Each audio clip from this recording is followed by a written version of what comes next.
Yeah. Woo! What is going on in here tonight? Welcome everybody one more time. We still here, man. 2 years running strong. This is the Big Time Show podcast, which is being seen and heard. Heard number one on the original home for the podcast, which of course is Podbean. Thankful for those that are on Podbean. I will get there in just a second. And it is being seen now live right here on Facebook, on my personal page, Douglas Brooks Jr., and of course, the Big Time Show Facebook page. It is being seen live right now and on the YouTube channel, where it is the second home of the podcast, which is, of course, the Spotlight Sports Network YouTube page, and of course on my personal YouTube page, which of course is, the Big Time Show YouTube channel. It is also being seen on Twitter and on Twitch. And we are here on tonight. I hope that for those that are here would go ahead and begin to share, if you don't mind, hanging with your boy real quick, helping your boy out. And let's talk a little Cowboy talk as we get, of course, closer and closer to Mr. Brady Land and the Tampa Bay Buccaneers. We are getting closer and closer and closer. And it's time for us to really start locking in. At least that's what I'm doing. Let's start locking in on the Tampa Bay Buccaneers because that's what it's all about. We have a home game. We're going to have a national audience. Of course, they know what they're doing. You got Brady, who's a box office by himself. And now you also throw in the element of the biggest franchise in sports where everybody wants to watch, whether you're a lover or a hater of the Cowboys, everybody is going to be watching that Sunday night game. Everybody will be, no doubt in my mind, just off the top of my head, probably one of the highest ranked games that will be watched the entire season. That's the kind of power that the Dallas Cowboys have, as we all know. And when you throw in the great Tom Brady, the the ratings will be off the charts on that Sunday night. So we have to be ready. I wouldn't be surprised that if Vegas will have us as underdogs, even at home. I would not even be surprised. And some probably will say, "Well, it should be that way."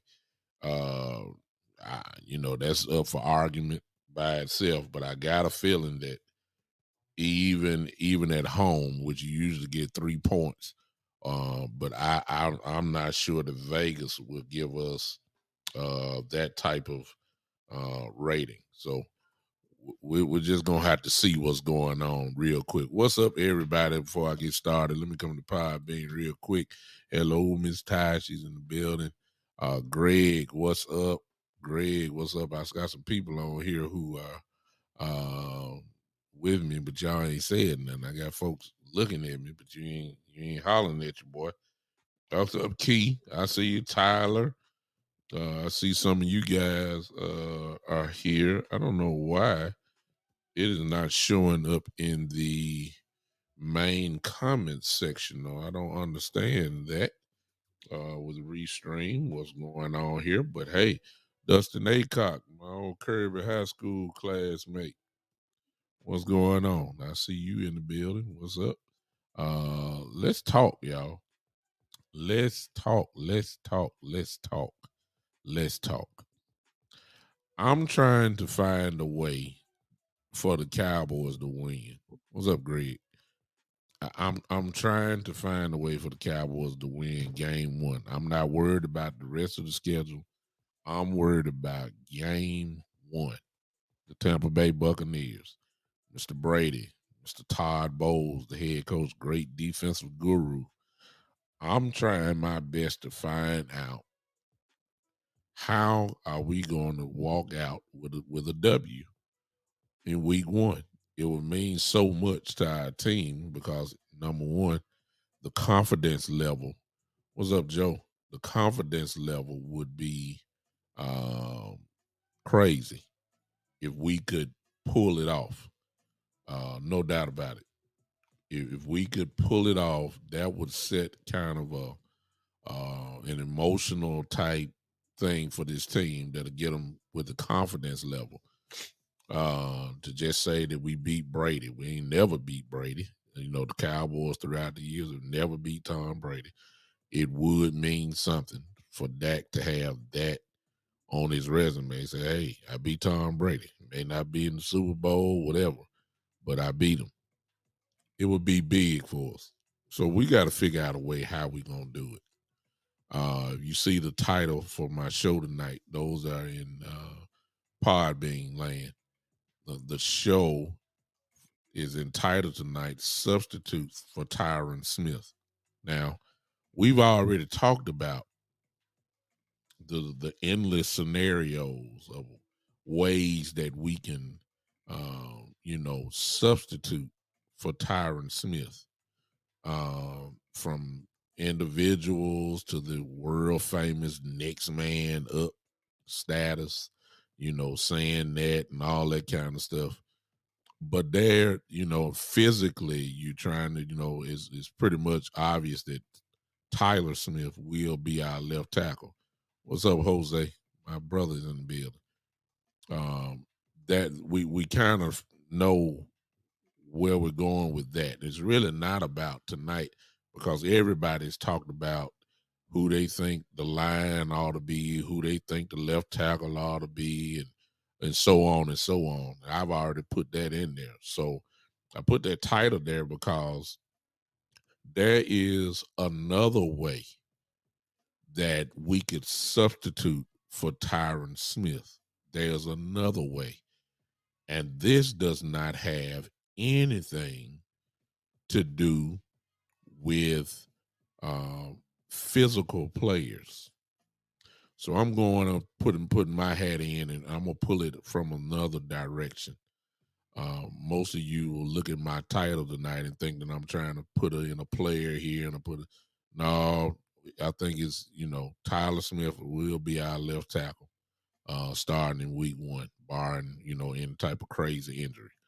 So I'm good with that. It is what it is, whether I'm good with it or not. It makes no difference.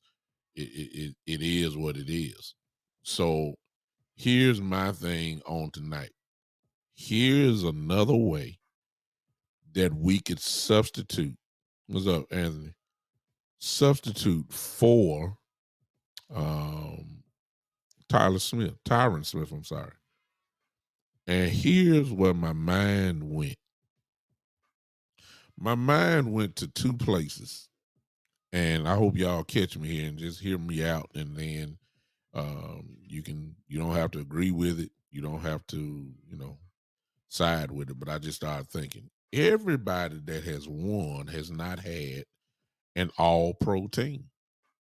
Everybody they didn't have a superstar just about at every position. There have been some teams that have hoisted up the Vince Lombardi trophy, the Super Bowl title trophy, and saying we're the best in the world, at least in this season. And when you look at their roster, it make you wonder, like, how? My mind went back to when, Lord have mercy for me saying this, my mind went back to Philadelphia when they won a couple years ago. They won with Nick Foles. They didn't have a superstar receiver. They didn't have a running back. I mean, they didn't have a big name running back. They gelled as a team, and they won. They beat Tom Brady. My mind goes back to the New England Patriots when they win the Super Bowl just about every year. They made it to the Super Bowl on offense, not with a wide receiver, because they never had one except the year that they had Randy Moss.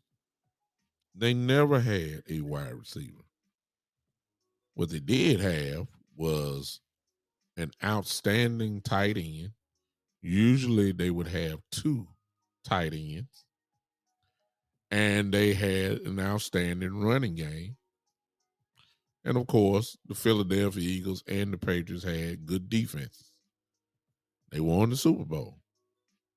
Tom Brady, as much as we love to talk about Dak dinking and donking, Tom Brady is the master of it. I mean, we as Cowboy fans, many Cowboy fans, say Dak doesn't throw the ball down the field. Well, Tom Brady, predominantly for his whole career, has passed the ball in between 0 to 15 yards better than anybody that has ever done it. What's up, Gary? Tom Brady is the dink and doink master. How many times over the years have he had a running back that can catch the ball out the backfield, put up big numbers? How many times has Tom Brady just threw strictly to tight ends? Need I remind you guys of the years of Gronk and Aaron Hernandez? We couldn't even name a wide receiver now who was on that team. How many times did we see Tom Brady throw to Danny Amendola, Wes Welker, those type of guys in the slot? Not down the field, just mismatches, little small slants that just kill people. I mean, none of these guys that I just called out went to the Pro Bowl, maybe with the exception of Wes Welker. Danny Amendola never went. His running backs, really didn't, no. I'm not talking about guys that went to, hey, what's up, Key? I'm not talking about guys who got to the Pro Bowl as an alternate. I'm talking about guys who made it like you voted in because you were the best at your position. The Patriots never had, other than Gronk, this was the only way they look, Brady is a first ballot Hall of Famer. Many consider him to be the greatest quarterback of all time. But when you look at how he did all this, it wasn't that he was throwing bombs like he was Dan Marino down the field. From 0 yards to maybe about 15, Brady made a living just throwing that. Quick shots, quick little swing out passes, quick. It wasn't no 5-step drops, throw it up in the air and all. No. Of course, he would hit some of those, but Brady's, I mean, he is the dink and doink master. When Philly won, Nick Foles was not throwing the ball all the way down the field. Nick Foles was a guy who could throw it down the field, no doubt, but he primarily lived in the, I almost want to say, between the 5, maybe the 15-yard range, maybe 20, which is still, a big chunk. But he threw the ball short. He threw the ball timing routes, all that kind of stuff. Philadelphia won. In other words, ladies and gentlemen, here is my argument for the night. Here's my argument. I'm saying tonight that it's really not about the player who substitutes for Tyron Smith. Some of that is the truth, okay? And Gary's right. He had Corey Dillon for 1 year. You know what I'm saying? We can go down the list. You had, oh my goodness, Blunt, Garrett Blunt, guys like that. But he had James White. He had all these guys that catch the ball out the backfield, and this is how he won. But here's my substitute tonight for Tyron Smith, other than the obvious find a player. Here it is. How about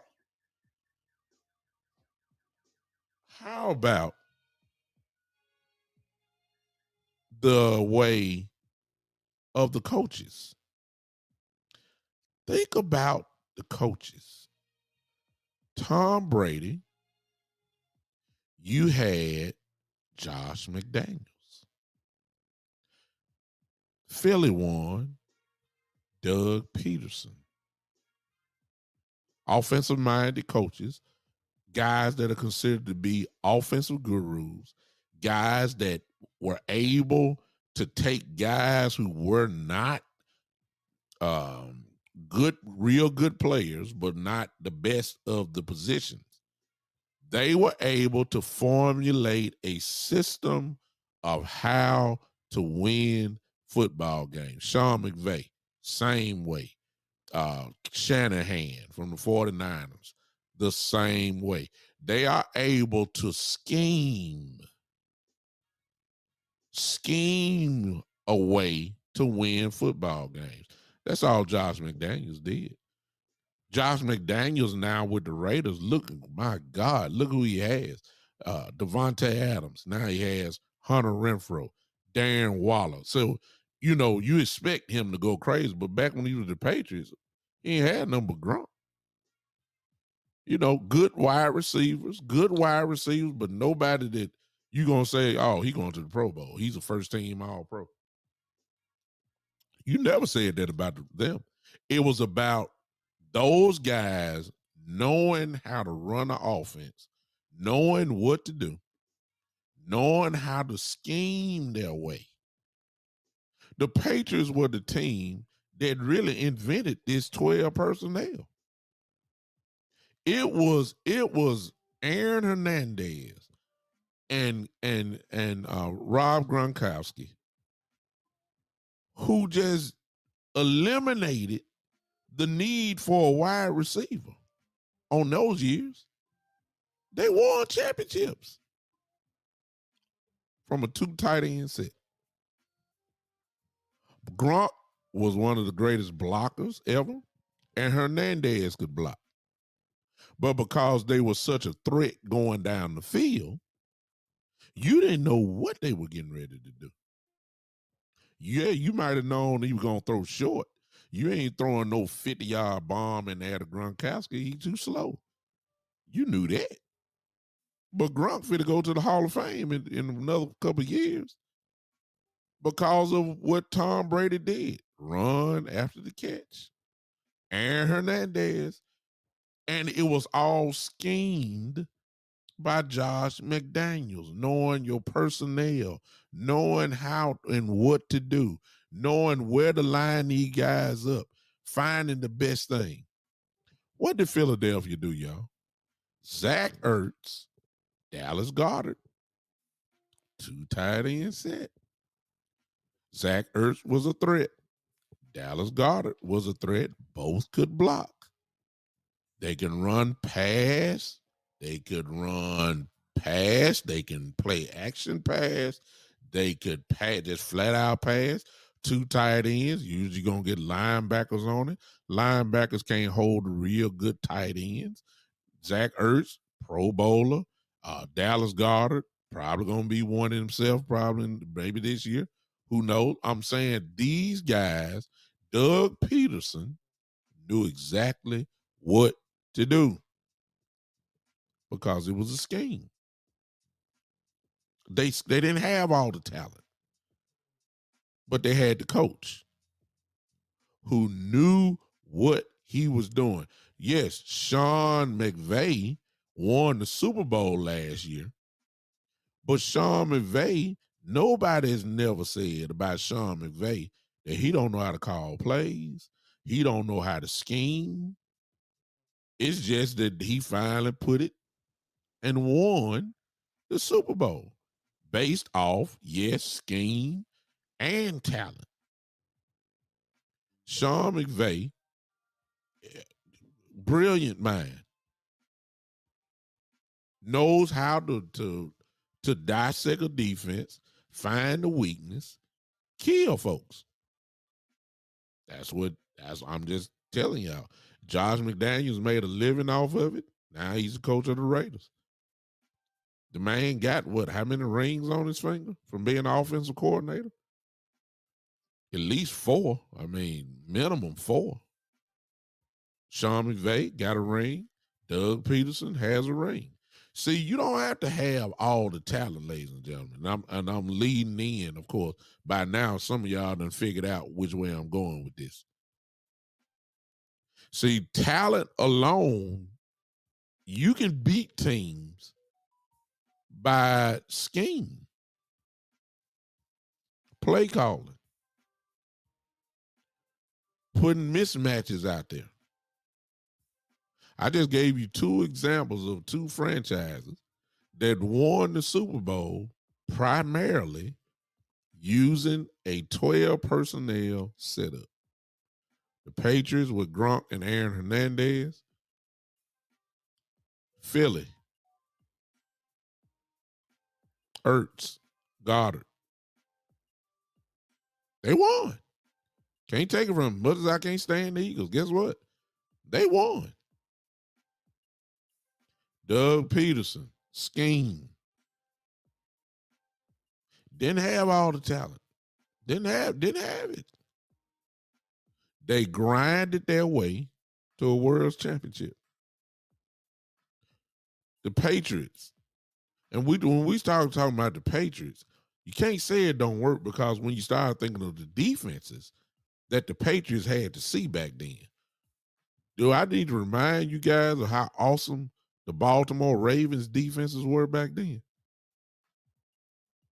Brady beat them with a 2 tight end set. Do I need to remind you how good the Steelers were? And I hate giving the Steelers credit. But do you remember how the Ravens and the Steelers were good defensively back then? They all failed to Brady. Do I have to remind you of the Colts back then? Good defenses. Brady just dinked and donked his way straight to the Super Bowl. Just dink, donk, run game, run solid running game, little play action pass, throw the ball 6 yards down the field, give it to the guys so they can run after the catch. Brady wasn't throwing no bombs. He still don't do it. He do it at Tampa now. Short, quick, 3-step drop passes, dink and donk, bam. You rarely see him throw deep to Mike Evans and Godwin. You know, he does a little bit more now, but primarily Brady's game for 20 years has been what we accuse Dak of, dink and doink. So nobody can tell me that you can't win that way. You can't, nobody can tell me that you cannot win dinking and donking. I seen Brady do it for too long. You can win. But here's the part. Who's driving the car? Who is calling these plays? What kind of scheme? See, when you're lacking in talent, you got to scheme your way sometime to a victory. You got to. You have to scheme your way to a victory when you don't have the talent that can override bad coaching decisions. Ladies and gentlemen, this is where the Dallas Cowboys are now. As crazy as much as y'all want to say the talent is there, it's not nowhere near where it was last year. Nowhere. Not saying that they're trash, but they aren't as good as they were last year. There's no way in the world you can say that they are better than what they were last year. Number one, we ain't seen it yet. I guess you could say, well, I haven't seen it either. How you know they're not as good? I just figure, you just don't lose the Amari Coopers and all this kind of stuff and think you just gonna be whatever come on now. So when it's not as talented as it is, we have to find a way, especially when you lose a Tyron Smith. Now you got to find a way to scheme. You got to scheme your way to some of this stuff. Yes, you do. You're going to have to put the right formations out there. You're going to have to put the right personnel out there. You're going to have to call right. You're really going to have to coach and dissect defenses this year because we're not as explosive as we once were. I'll just stick with last year. The Cowboys look like they score 30 points a game. I just don't see us scoring like that this year. Nowhere close to it, actually. That don't mean we can't win. It's just you're going to have to scheme your way to some victories, which, of course, now leads, of course, to the one and only Kellen Moore.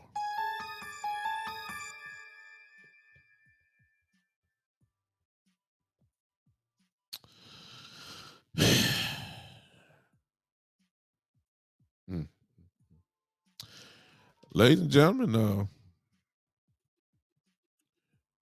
this year right here, in my opinion, is going to expose a lot of things. See, last show I told you, I believe it's setting up for two people to take some real blame this year, and it's going to be unjustified. But Kellen Moore is going to be responsible for a coach possibly losing his job, and he's going to be responsible for the haters and some even Cowboy fans that are eventually going to blame Dak Prescott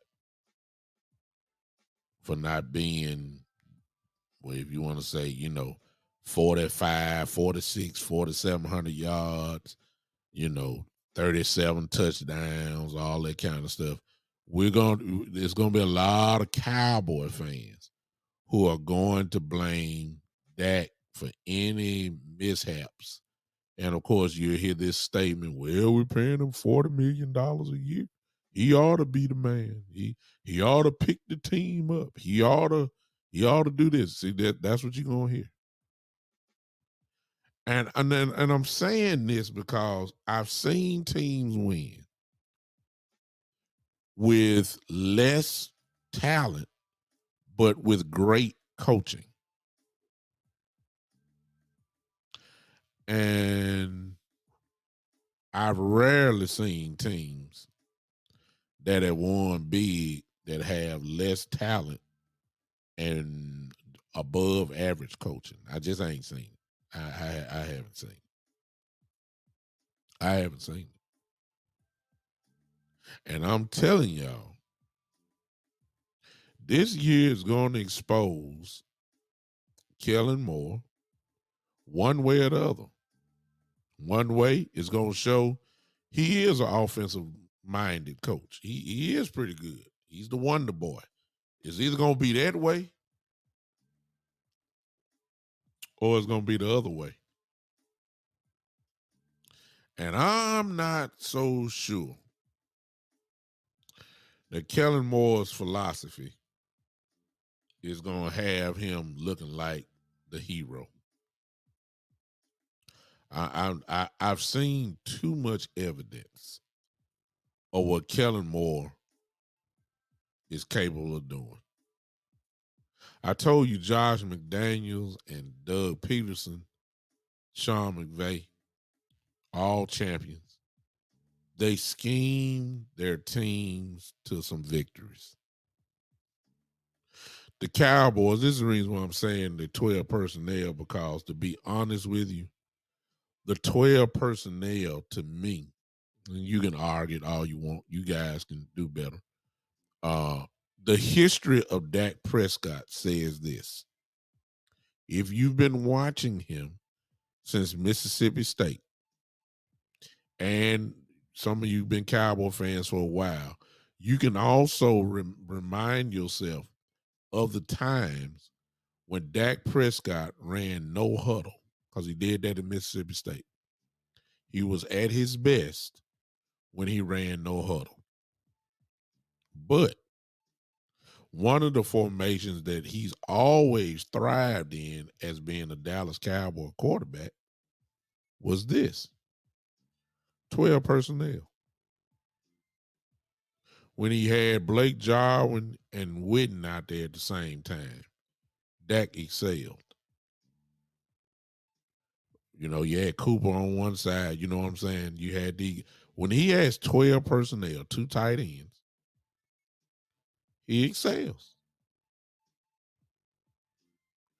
It also, if your tight ends can block pretty decently, it also helps out Ezekiel Elliott.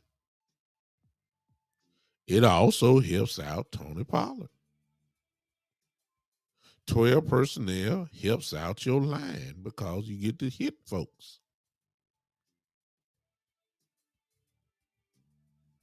I'm trying to tell now, I'm bringing this up because in the preseason, what did we see? We saw our 2 tight ends, and particularly Hendershot. We know what Dalton Schultz is all about. We saw the rookie Jake Ferguson, who had an outstanding preseason. We saw Hendershot. He's a problem. And the truth be told, he's more athletic than both of them. He can get up the field. And of course, you got Dalton Schultz. It's kind of obvious to me,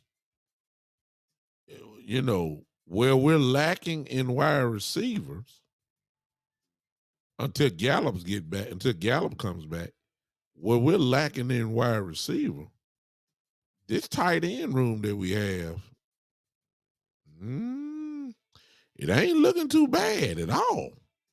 Especially since I saw Hendershot. I know y'all saw him. I saw Hendershot can be a problem, for real. And he can block. Jake Ferguson, who comes from Wisconsin, you're not playing there unless you can block somebody. But Jake can also catch the ball. Dalton Schultz is better blocking than he was last year. And of course, we know he can catch the ball. What I'm trying to tell you is this is the way, other than plugging in, everybody think I'm talking about who should substitute and who should we put in for Tyron Smith as far as a player. I'm saying I don't care who you have there. I'm saying if you put the right personnel in, and scheme your way. It's just another way to get it done. I'm trying to tell y'all that the best formation that we're going to have this year is 12 personnel because it fits Dak's game. Dak Prescott is an excellent play action quarterback. If there's a threat of the run, Dak can carve you up. Dak also is a short, intermediate thrower of football primarily. Please y'all don't jump on me. I'm not saying Dak can't throw the ball down the field. I'm saying Dak is most effective throwing short passes as he always has. It is what it is. His game is most similar to Tom Brady. And do not quote me wrong. I didn't say he was Tom Brady. I just said his game fits just like Brady's does. Throw short, 3-step drop, throw a little slant, throw a little quick out, throw it out to the backfield. That's all Brady has done. That's what Dak does best. That the Patriots had LeGarrette Blount, as Gary said earlier. He had some of these other running back, Corey Dillon, that he had hard running game. He had all of these people, and it was a solid running game. But God, when he hit that play action pass, Gronk wide open, Hernandez wide open, other tight ends that they've had wide open because of the threat of running game. Well, we got Ezekiel Elliott, we got Tony Pollard. We got this, we pretty much almost have the same thing now. In fairness, I'm not trying to compare our line to the Patriots line and even the Eagles line back then. That remains to be seen. But however, this is the formula that can win football games.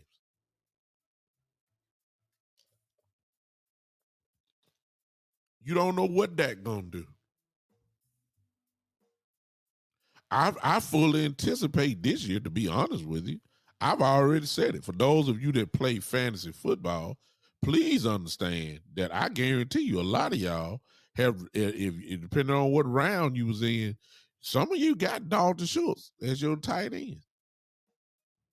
Because you already know that Dalton Schultz may have right at about 85 to 95 catches this year.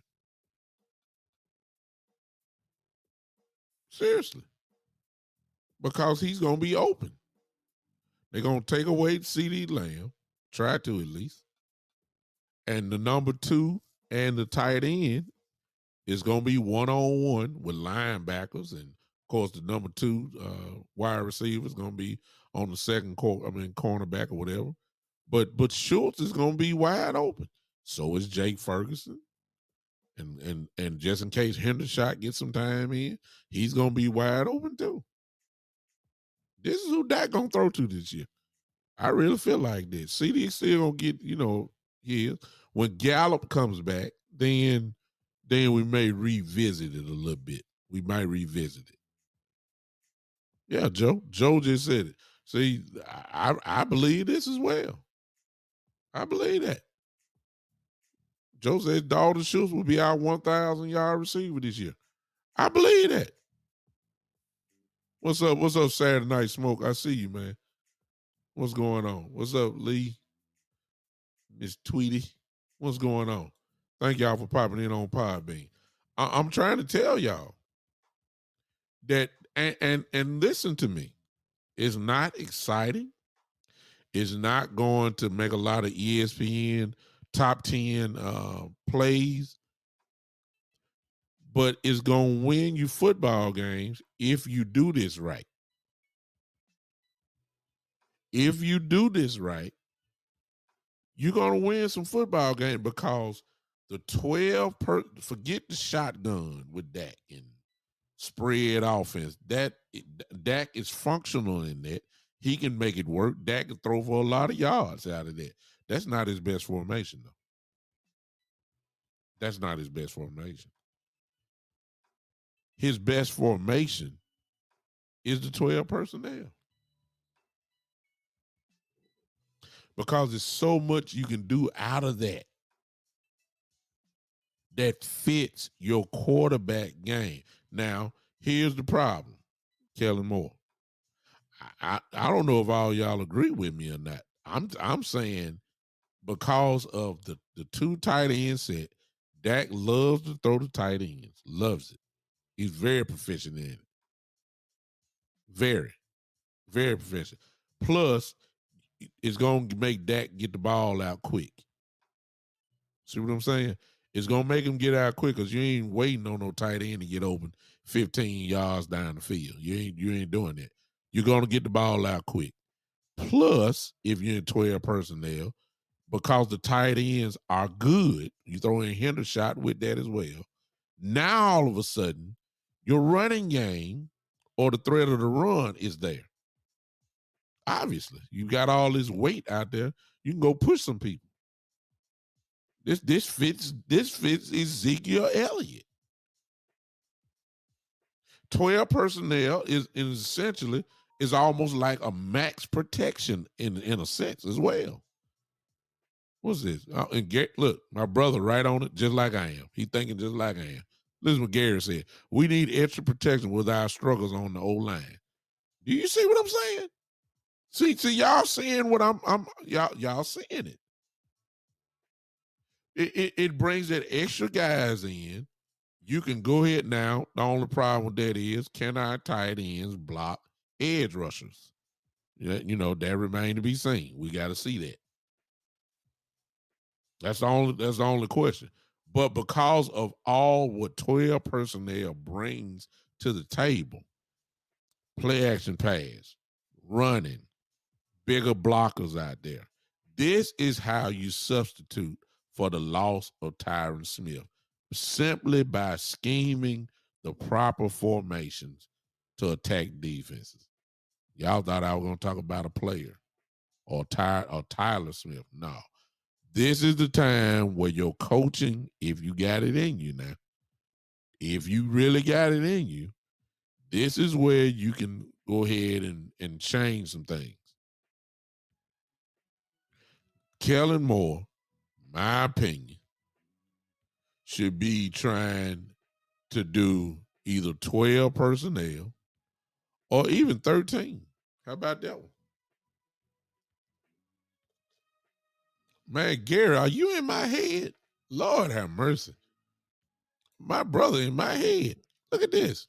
See? Do y'all see that? You do realize you can run 13 personnel where you got 3 tight ends in. Hendershot, Jake Ferguson, Dalton Schultz. That's right up Dak's alley, y'all. Dak is really more proficient at throwing the ball between 0 to 12 yards. Dak is one of the best in the game at doing that. There ain't no question about that. He is one of the best. That is his game. And if the running game is there, or at least the threat of it is there, you're going to be able to do some real damage from the tight end position. God bless CeeDee Lamb. Hope he gets 1,000+ yards this year. But I'm telling you, you're gonna have to play like Brady plays. Brady don't take no time. I mean, the ball is gone. Quick. Tight ends, running backs out the backfield. Every now and then he gonna, and I'm really not talking about the Tampa Tom Brady. I'm talking about the New England Tom Brady. Because see, I would be wrong because Mike Evans still gets 1,000 yards.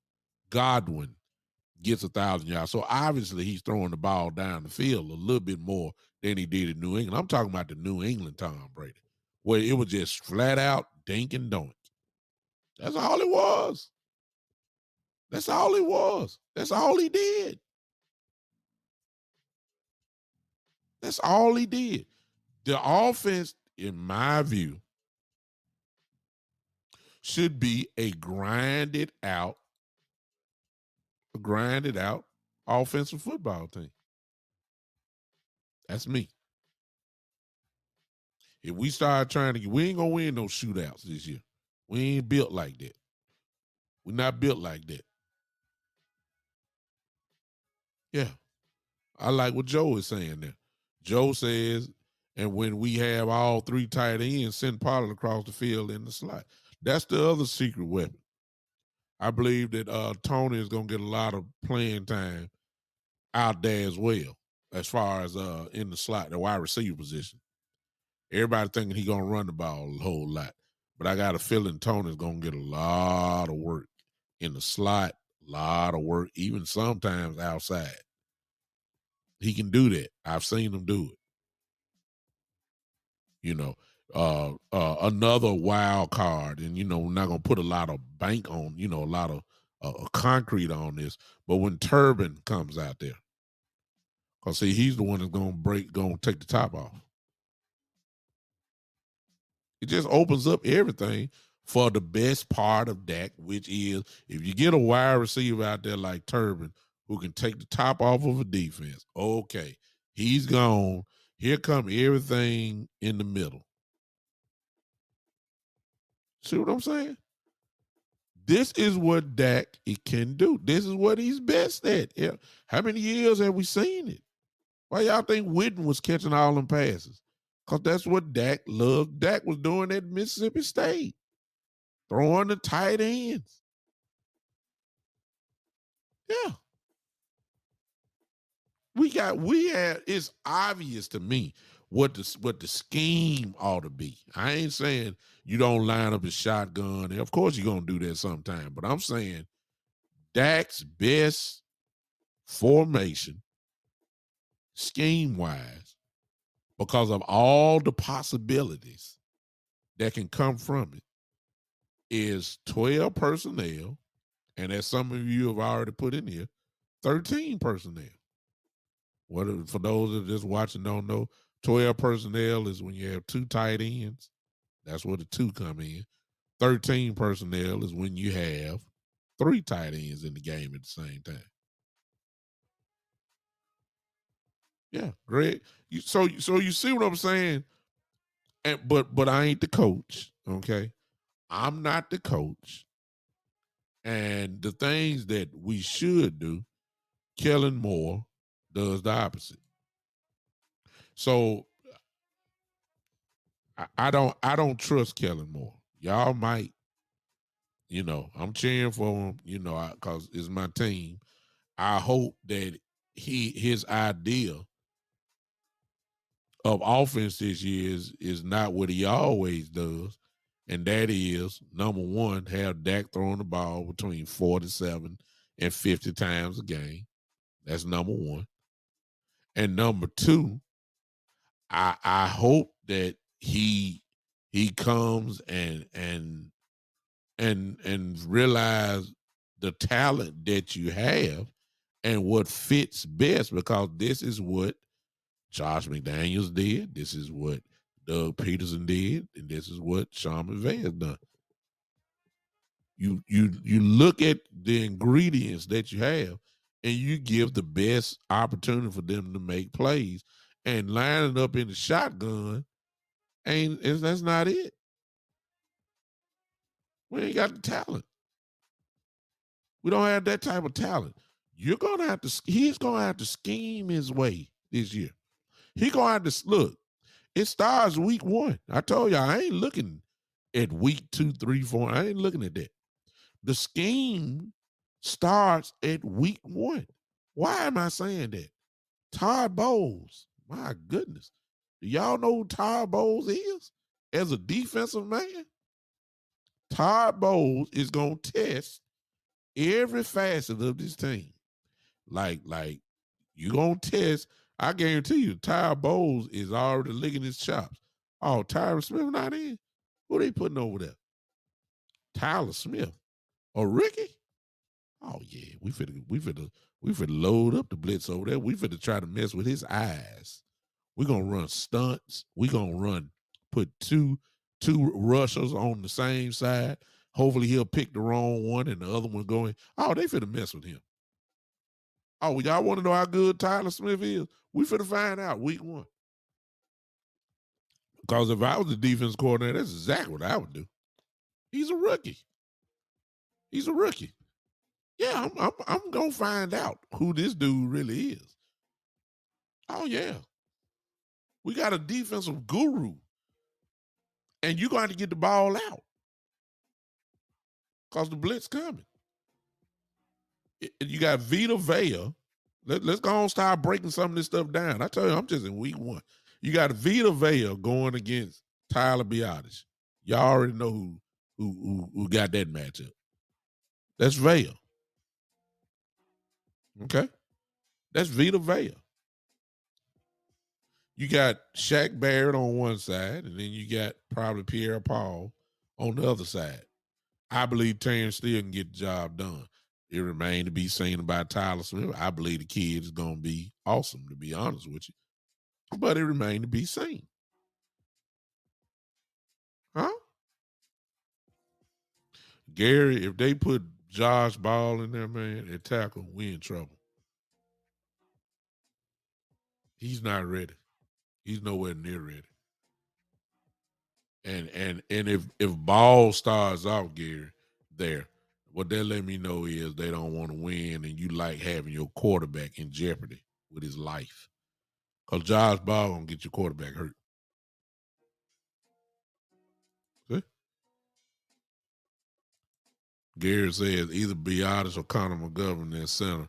I believe they're gonna go on roll with Biadasz, to be honest with you, because I believe that I believe McGovern is gonna be at guard. I believe Connor McGovern is gonna start at left guard. Tyler Smith will be the left tackle. Which is, yeah, exactly. It's their pet cat, exactly. No doubt about it. So you're gonna have to scheme your way. That's what I'm trying to tell you. You got to slow these guys down because they're gonna be pinning their ears back, rushing. How do you do that? You put them tight ends out there, whether it's 2 or 3, and you start pounding them guys. You slow them down by hitting them. That's how you. That's what look. That's how it all worked for me. I played. I look. How do you stop a fast track team? You hit them in the mouth. Hey, you hit them. You lay on them. You get them tired. You punish them.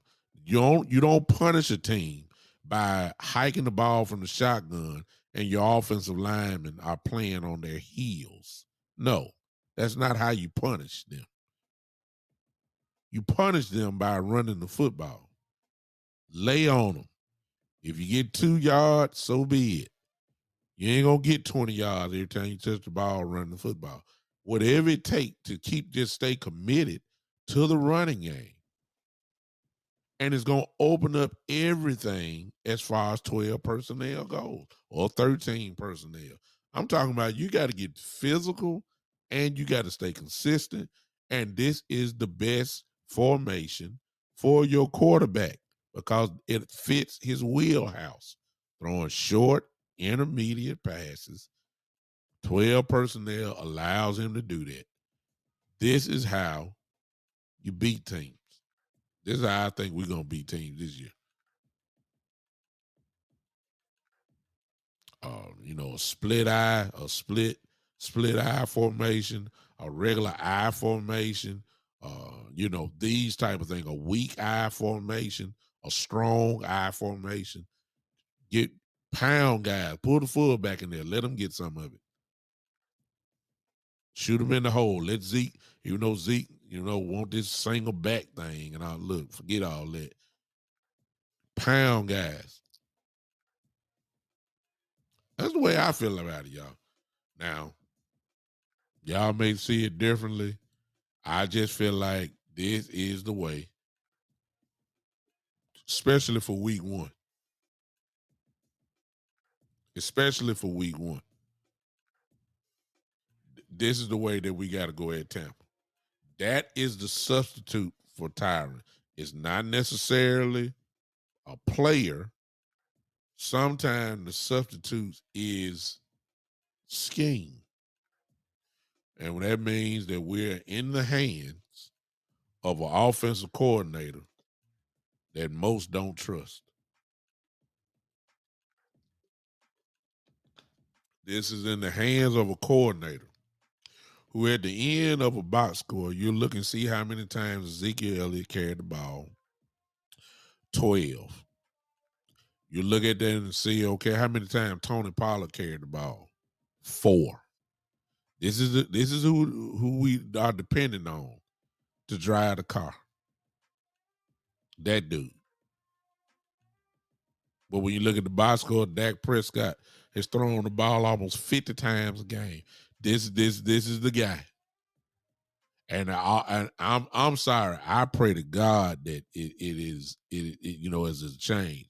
But it's a whole lot of Cowboy fans who really believe that Kellen Moore all of a sudden is gonna have this epiphany, and all of a sudden he just gonna turn into a pounded offensive coordinator. That when you look in the box score, Ezekiel done carried the ball 23 times. Tony Pollard done carried the ball 12 times. That's just not him. I don't know how many years he got to keep showing us this is not him. A lot of y'all really think that he is going to run the ball down people's throat this year. And I'm like, why are y'all setting yourself up? Why? Why? I don't get it. Especially since he told y'all last year, we're going to take what the defense give us and we're able to pass it or run it. I mean, don't the same rules apply now? They feel like they got a pretty above average wide receiver room. If you want to stack the box, 8 or 9, whatever, we just going to throw it. We got the quarterback. We got CD.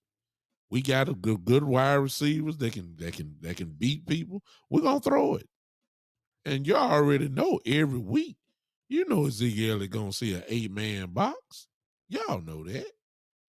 And if they really start rolling, you might see a 9-man box if they run it well.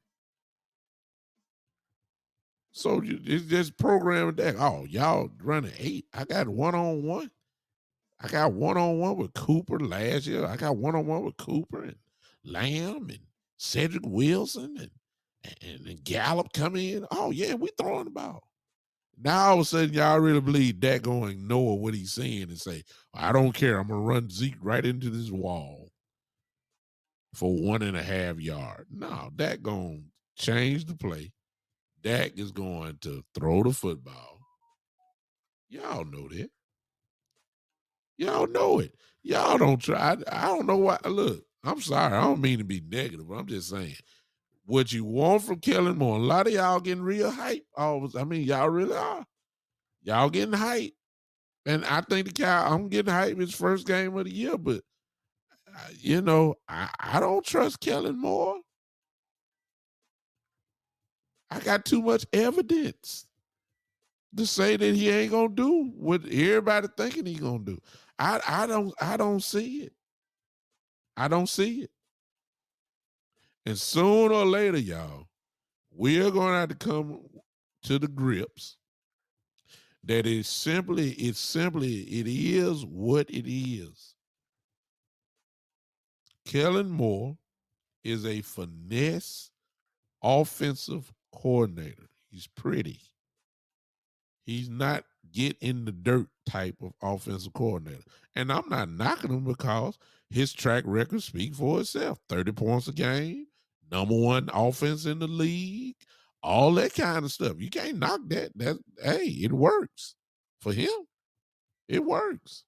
But when it's time to get in the dirt, like after January, when after Thanksgiving, when you got to start running and pounding people, you can't depend on the shotgun all the way through. And you got to throw the ball in the cold and all that kind of stuff. That stuff don't work then. No. No. You gotta get physical after Thanksgiving. And the word physical and Kellen Moore is almost like saying oil and water because he's not a physical game play caller. He's just not. He's not, y'all. I didn't say enough. He would shock me if like the very first game. How many carries? Y'all answer this question. Come on, y'all. For those that are thinking, just answer this question. How many times y'all really think Ezekiel Elliott gonna get the ball week one? Let me just see some numbers. Based off what you know about Kellen Moore, based off the offensive line deficiencies, based off of who we're playing, Vita Vea, Shaq Barrett, Pierre Paul, Devin White, Levante David, these guys, all pros. I'm calling that. How many y'all really think? How many carries y'all think Ezekiel Elliott really? I know some of y'all ain't thinking this far, but how many do you really think? How many carries do you really think Ezekiel Elliott gonna have in week one? Oh, come on, somebody put it down. Come on. If you're on Podbean, how many? Smoke, you on here. Smoke, how many carries do you really believe Ezekiel Elliott really gonna have? Come on, type it in. Folks that are on Facebook and Joe says he hopes it depends on the score. I hope it be 25 carries for Ezekiel Elliott. Ezekiel Elliott ain't had 20 carries. Forget 25. Jesus, when the last time he had that type of output? I know, Joe says 25, hopefully. Smoke, you still on here? How many carries you think Zeke Elliott gonna have? How many? How many? How many? I see Joe says 25. What else you? Somebody else talk. Okay, Joe, let me ask you this, since you the one that said it. If you think he's gonna get it 25, then how many times do you think Tony Pollard is gonna get it?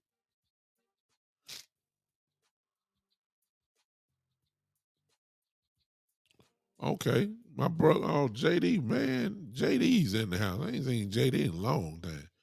What JD say? Yeah, but as much as we get on more, and I'm his biggest critic, Philbin needs to get the old lineman mentality prepared to keep the team from shooting themselves in the foot with penalties, putting us back in the half passing situation. McCarthy needs to step on the toes. Quinn in his one game last year at head coach, he got on more about running the ball because our defense was making turnovers. So as a unit, McCarthy needs to step on toes, hold, position the coaches accountable as well. All sounds good, JD, but McCarthy ain't gonna do that. Joe says he believes Tony Pollard would get 10. JD, it's just not gonna happen.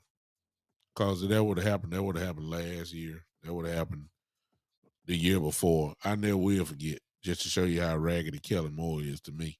Y'all remember the Philadelphia game against Philadelphia, and Ben DiNucci was our starter. Do you know Ben DiNucci threw the ball 40 times?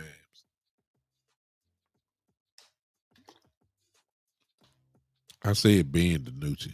Come on, y'all. That told me all I need to know. When it was obvious that you had Ezekiel Elliott back there and he's supposed to carry the team, you still threw the ball 40 times. JD says he's got to, but he says Zeke on average, oh Lord, average between 18 and 20 carries. And he said Pollard just like is going to get 10. This is just against Tampa, y'all. I just said Tampa, but JD wouldn't say he going to average, okay? JD says that Davis going to get 3 to 4.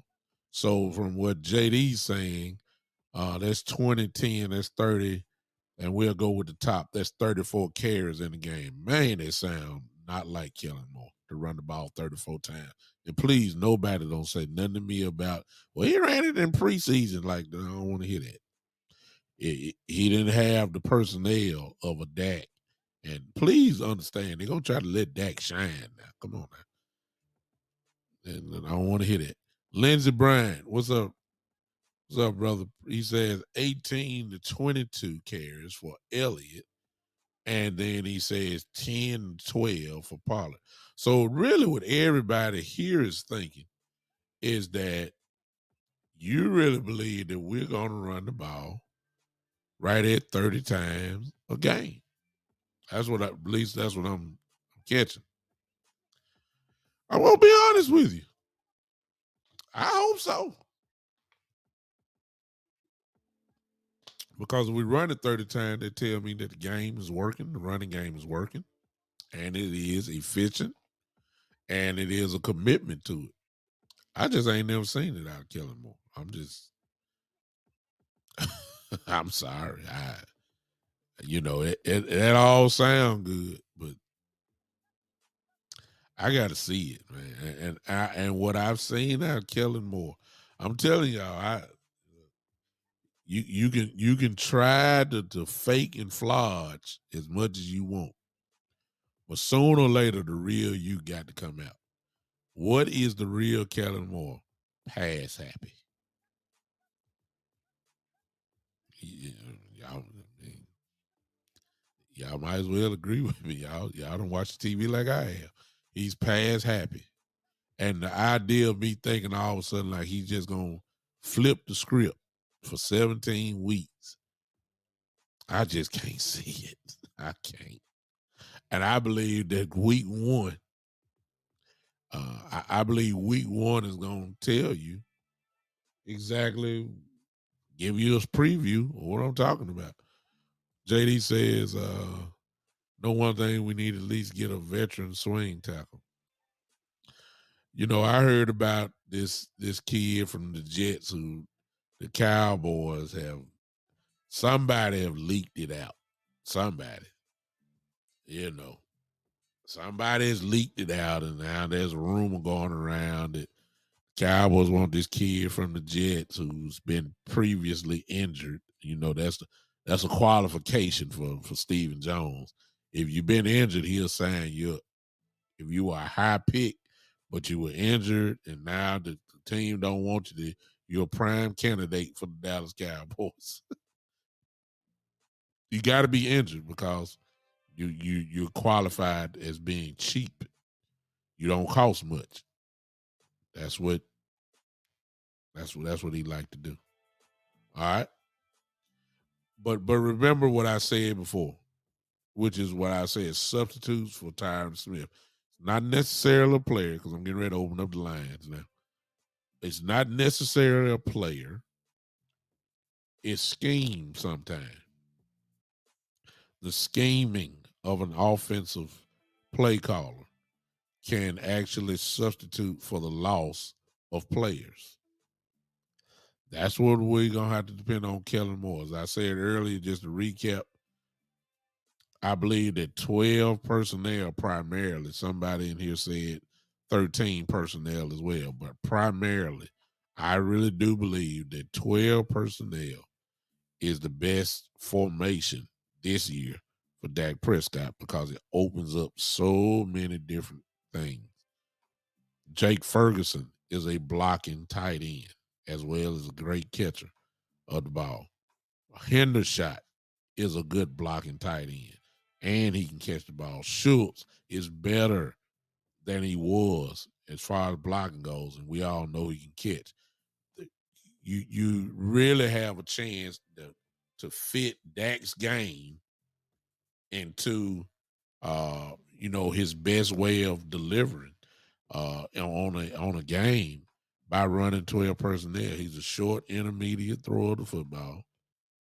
Nothing wrong with that. Y'all call it dink and doink. That's what Brady did his whole career, with the exception when he got to Tampa. And, of course, the 1 year he had Moss. Other than that, it was tight ends, running backs throwing it. That's it. Amendola, Wes Welker, those guys were short guys, that short passing guys that did a lot of running after the catch. That's Dak's game. That is his game. Throwing short. And he does it with the best of them. That's what I'm thinking ought to go on. So it's not necessarily a player sometimes it's scheme. All right.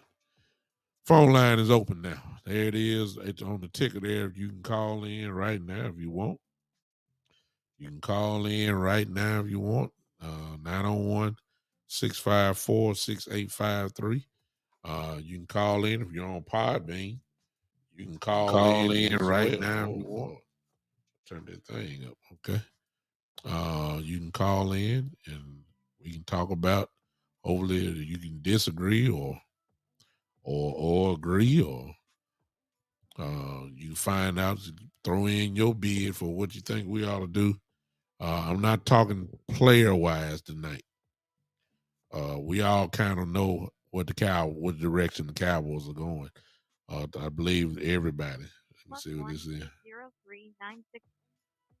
Who is this? I believe it's Coach. Call from Coach Mark. All right, Coach is. To accept, press 1. What's up, Coach? Hey, big time. How you doing, man? What's up? Yeah, man. I just wanted to give you a shout out, man. And your content was great as usual. You really illustrating the point of coaches highlighting their strengths and protecting their weaknesses. Mm-hmm. That's something I learned in the beginning of my coaching career from a coach. That's one of the main things that when I look at football that I stress. When I look at players, I stress highlighting what they do strong, knowing what you do strong, and protecting your weaknesses. Yeah. I've even taught that to my players as a rule of life. Friends, they magnify their friends' strengths and they protect their weaknesses. Mm-hmm. So that rule goes a long way, and that's where when you talk about football, as you was talking about so greatly about the scheme, it makes me think about when we talk about the New England Patriots. I don't know if the fans really realize that they had Tom Brady, but if you look at the documentary of Tom Brady when he said in the arena, he talks about how they won Super Bowls with 3 different teams. Mm-hmm. Yeah. They said they had one set of guys when they were there, and how they evolved in different types of offenses. Every time that they made a run, so that was a 10-year run. Yeah, where they were just they said how adaptable they were to what type of team that they had to do to highlight their strengths, yeah, and to protect their weaknesses. Yeah. And that's where you're talking about the scheme and being able to take players. And I think sometimes the fans think that we need the top-notch guys out there at all times to be successful. Yeah. But sometimes you can have some backups and you'll be okay. It's almost the point we think about last year, Big Show, and I want we realize that I think Tyron Smith missed 6 games last year. Yeah. 5 or 6. Mm-hmm. And we were 12-5. Mm-hmm. So we didn't lose every game that Tyron Smith wasn't out there. Yeah, we won a lot of games without him. We get this every year from him, actually. So we know how to play without him. Right. So you don't throw everything out. You don't throw the bath water out with the baby because you have something that goes wrong, especially in football, because it is that average of the next man step up. Yeah. But the next man is not as good as the first guy, so you have to adjust some things to highlight that next person's strength. Mm-hmm. Coaching. And protect his weaknesses. Coaching. So these are the things that our coaching staff the small things. But I don't know if our coaches. We can see in our coaches. I think our defense does it. In some aspects, our offense does it, but in some aspects they don't. I just think that us as fans, that we are so hungry for 27 years to get to that Super Bowl that we don't realize the media attention of people, that the media understands our sensitivity to the Cowboys, and they start throwing stuff out there, bashing people, and we just jump on it because we want to say, oh, that's what it is, but they don't talk about our youth, our inexperience as a coordinator, and an offense coordinator. And then we hear this thing about we got a number one scoring in yards, scoring offense. Yeah. And I don't think people understand when you look at the most important part is offensive efficiency, because we can have the number one scoring offense, but when they talk about the offense, they talk about points scored. Yeah. Sometimes those things are talking about total points scored. Mm-hmm. To remind you, people, that all those points weren't scored by the offense. Exactly. When you some of those short fields were created by defense getting you the ball within scoring position from the start with. No doubt about it. So those things. So when you start looking at efficiency inside the red zone and efficiency in big games, that's when you really give the judge of the offense of how productive they are. Because when we get in the biggest games, Big Show, this is when your weaknesses get exposed, because good teams study you and they know how to expose your weaknesses. Oh, yeah. So that's when you have to be creative enough and scheme enough. There you go. To be able to what? And highlight your strengths and protect your weaknesses. Yes, sir. So what's one of our strengths? We talk about receivers. We talk about, I love the tight end. But what has been our strength? One strength that we have had in Dallas in the last couple of years is we have two of the best running backs. Yeah. And maybe a third running back, as well as we have guys that can run reverses. We have some of the best running backs in the league, but we sometimes fail to highlight our strengths, and we work at our weaknesses. And when it doesn't, when we promote our weaknesses, and when it fails, the first thing we do is blame our players, and we run them to pieces, or we run them down to pieces. But they were just put in bad situations, as I've been saying for a long time. Good players can't take bad coaching. There you go. So I say that, man, and I just wanted to highlight what you said.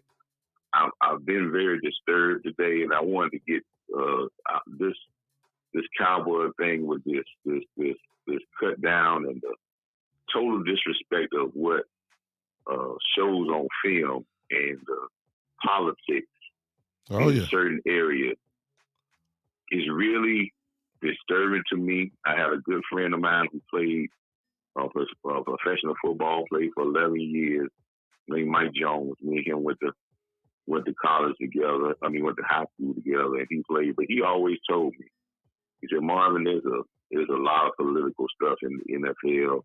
And there's a lot of people who get a lot of chance, don't get a lot of chances because they just caught behind the political curtain. Yeah. And I see a guy named Collins, and I'm quite sure he may be cut, but I see a guy in Collins that in some aspects, Big Show, he has showed on film. This kid may be coming into his own, but in some aspects, for the kid, and I say he's a kid because he's much younger than me. For the kid, I would hope he would get cut. I trust Will McClay to bring somebody else in here that may be comparable. But I would hope he would get cut so he can have a fair shot somewhere else to play. Yeah. Because here, if he does get on the field with all the negativity that has been bestowed to his name and the looking over him, he would be under such a microscope to be perfect. Yep. And there's no player out there that can be perfect. No. And our fans need to look at things and say, what we see sometimes is not what we see is more than what we hear. And this political thing has cost us the smallest, the biggest thing in the biggest moments that has hindered us from getting to that sixth Super Bowl. Yep. Yes, we may catch lightning in the bottle, and we may have a very good year and may win it. But is this the type of attitude is for a dynasty? No. I don't think so. Nope. So I just wanted to get that off my chest, Big Show, because that really disturbed me today and had me a little depressed because of the political games, and then the political games of our own fan base. Oh, yeah. That they're running and doing because they're falling for the propaganda of sometimes them looking over people because they're trying to promote other people because of their own agenda. Yeah. So great show as always, Big Show. Thank you so much for giving me that time to speak. And I'm always supporting you, brother. Appreciate you so much, Coach. Thank you. Thank you so much. All right, that's Coach Marv, as usual, that always has the fire when he comes into play. And, you know, that's that, if you've been hanging with me for years, you've always known that one of the things that I've always said was that, politics is always a problem. Politics have kept a lot of guys on, off our roster. And it's going to happen again because the name that you heard him talk about, Ravonte Collins, to me, I thought he should have been a starter. That's just me. Remember what I said my starting five would have been. The best five would have been moving Steele to left tackle, which really wouldn't be a problem. Letting Tyron Smith play at guard. Biotish at center. Right guard, of course, Zach Martin, and then Collins at right. I thought that would be the five because they can move people out the way. But I'm telling y'all, as coaches brought out, when we started talking about the politics and, I know Bland is going to make it, the cornerback, he should, but, if you're limiting him just to, and saying that Bland did not have a better preseason than Nashawn Wright, you crazy. You know what I'm saying? But the politics will say, well, Nashawn Wright is our fourth or fifth corner, and Bland is under him. That's not right. Bland outplayed Nashawn Wright. He made plays after play after play. They keep bringing him up and saying he had a great camp. Every time I see Nashawn Wright, he getting cracked. Well, I ain't gonna say he getting cracked. He just not making the play. He's right there, but he doesn't make the play. Bland makes the play. He's had a better camp. But, I'm just saying, politics is always a part of it. I just hope that, basically just go back to the show, that the politics won't get involved with things that we should do. Kellen Moore is just, he don't scare me because, to be honest, I know what to expect from him. I'm not convinced that he's not going to do right. I don't think he's going to, someone say, well, what is doing right? Balance. Let me have some balance. I don't need Dak Prescott throwing the ball 50 times a game. And when I look and see the running backs ran the ball, I see Zeke Elliott got the ball 11 times and Pollard got it 5 times. That's not going to win this year. We don't have that type of personnel this year. You're going to have to figure out a different way how to attack defenses. You're going to have to scheme your way into some of this. You're going to have to recognize the strength of your quarterback since you want to put the game in his hand. Is not in a shotgun spread formation. No. You put him under the center. You let him run 12 personnel, and you play action pass. I mean, just as simple. That is Dak's game. That is when Dak is at his best. There's no question in my mind. I don't know if we're gonna keep doing it or not. I don't know if I got my doubts. But this is what's gonna be needed for week one because you're going against a great defensive coordinator who's gonna be dedicated to making sure that the run game does not work. You know what Bo's gonna do. He's gonna run blitz. I mean, it's all. I mean, look, it's gonna happen. And if you get scared of the blitz, that don't mean you're supposed to spread it out and get in shotgun the whole day like he did last year in week one. Ran about 3 plays and gave completely up on the run. Just gave up. Gave up on it. 3, 4 plays. Gave up on it. No more running. That's what Kellen Moore did last year.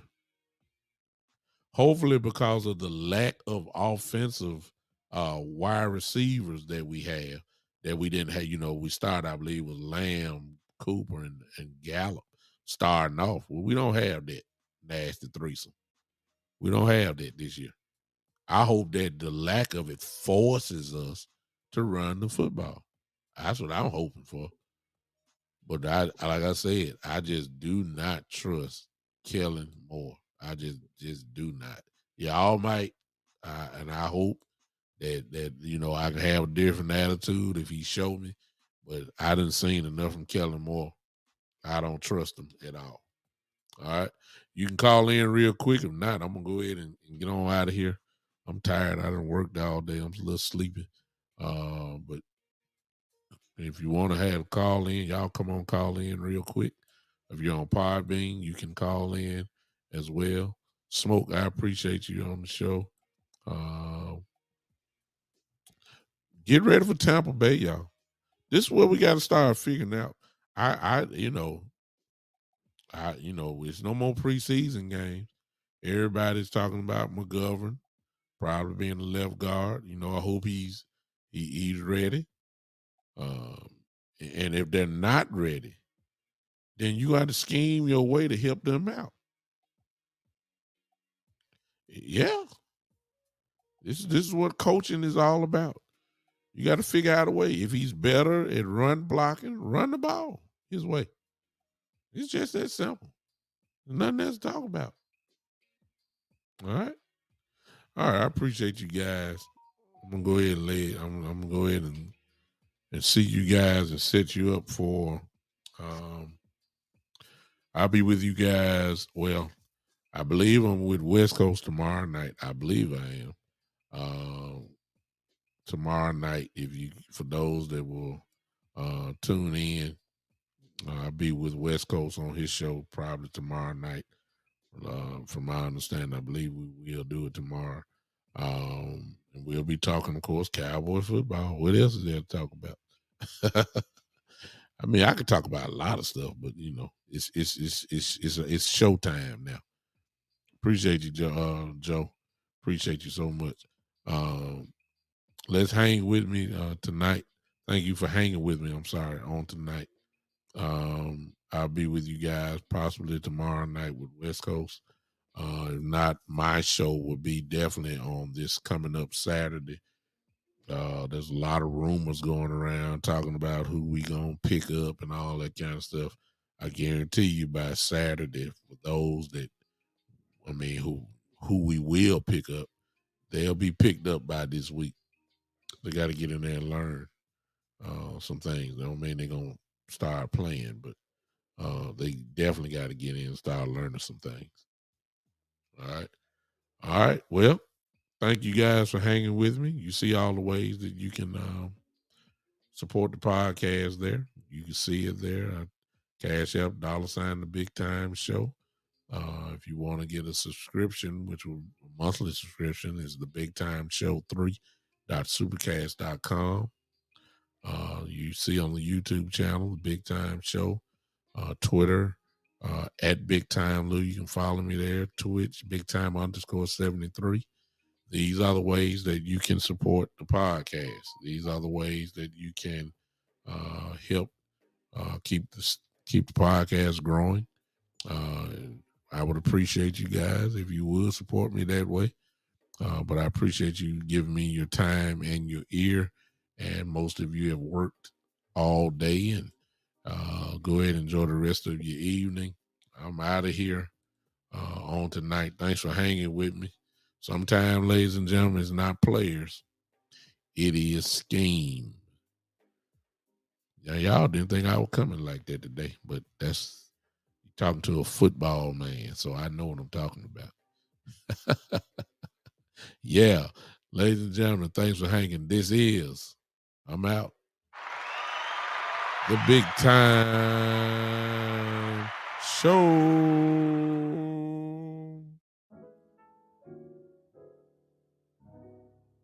I ain't even tell nobody to clap their hands. Woo! I guess I'm tired. That's right. Thank you, Miss Ty. Yeah. Y'all might, it ain't nobody but us. Just, yeah. Come on, clap. I ain't that tired. I can get one note out.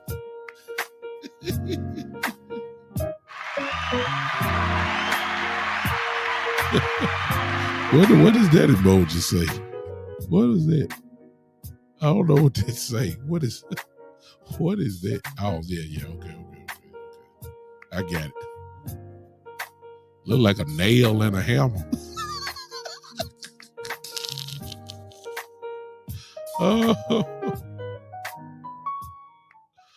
Oh boy. I ain't got no sense. But since you're here.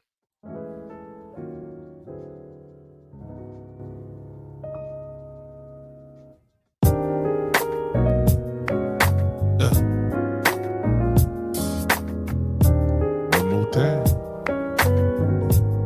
For the mod tonight.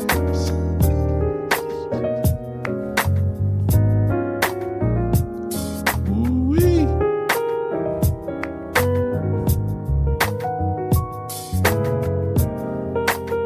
Yeah.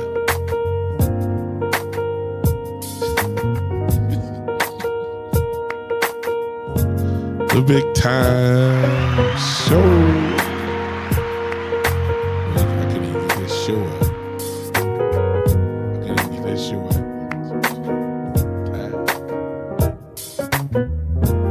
Cowboys are drained. I guess I got to get ready because I'm going to stick with them.